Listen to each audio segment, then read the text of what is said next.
tak pernah diungkap ke publik. Cerita di balik pembangunan JIS bikin host center sampai nangis. Jadi awal pengen dibangun JIS tuh ya, saya waktu itu ditugaskan untuk baca situasi warga di sana. Sampai jadi benar-benar kampung baik. Jadi proses tadi saya cerita prosesnya panjang sekali. Kita bukan hanya bikin desainnya, tapi kita juga harus masuk ke warga dengan cara yang baik dan benar.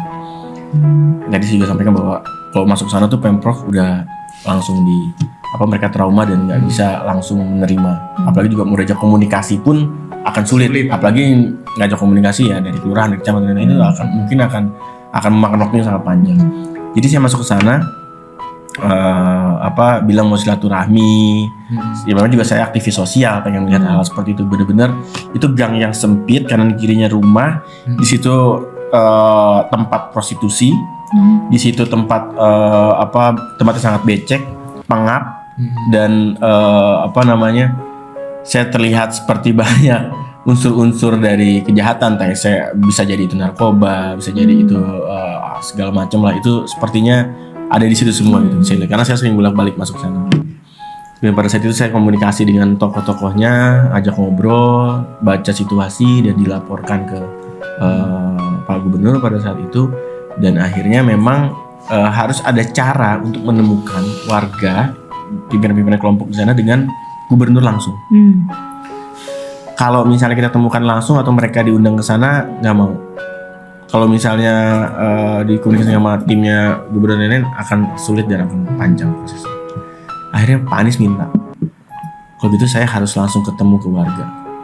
Saya harus ketemu warga, saya harus bicara langsung sama warga untuk kulunun, untuk izin bahwa lahan ini akan digunakan, tapi kita nggak akan melupakan kalian, kita akan urusin kalian. Langsung terjun ya? Langsung terjun. Pak, nggak mungkin.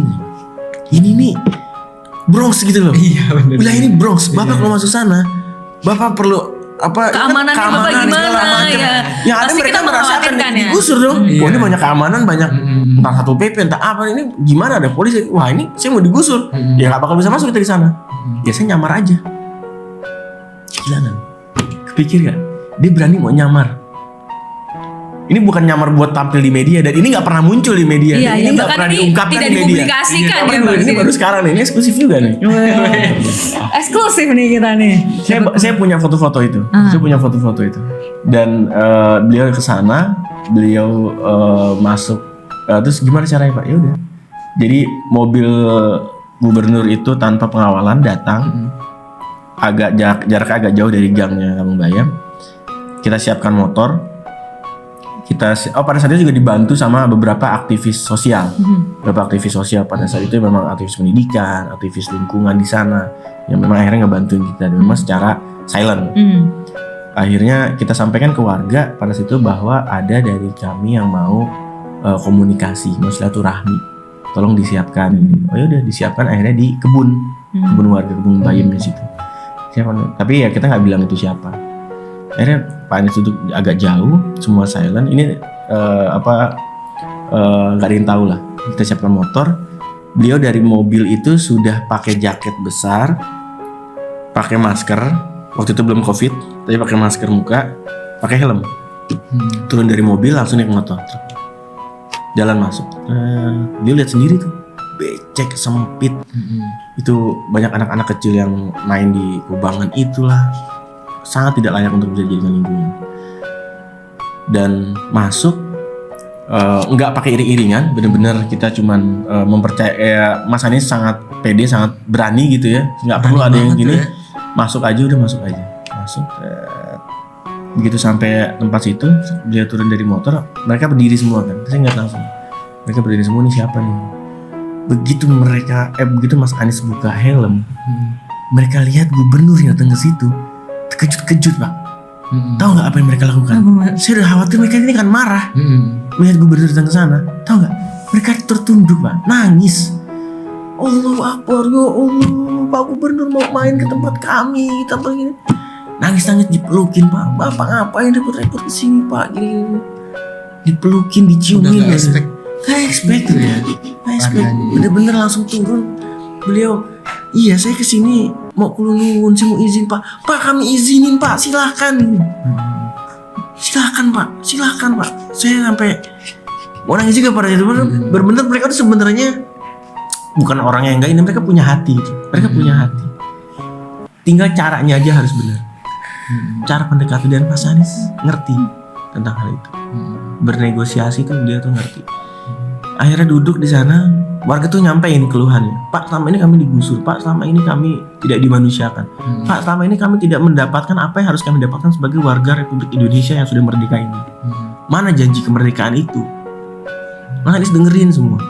Dari situ Mas Anies berjanji tentang kontrak politik bahwa mereka akan dibangun. Dan akhirnya hari ini semua janji itu dilunasi tanpa sedikit pun yang kurang. Tisu finish. Gimana nih Mbak Vina, kayaknya juga apa ya, langsung kena gitu ya.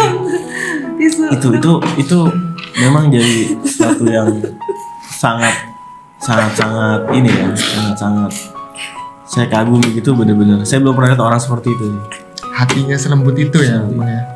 Dan selama ini kita sebagai pemerintah tuh merasa kuat, merasa hebat, merasa tinggi, melihat rakyat di bawah tuh seperti kecil, menggampangkan gitu. Menyepelekan. Sebenarnya bisa aja kan kalau gubernur masuknya satu PP. Ya lu siapa sih gitu ya Bang. Kapolda, telepon sama PP ini tolong diamankan, tolong dibantu. Bisa aja, tapi nggak bisa dengan cara seperti itu.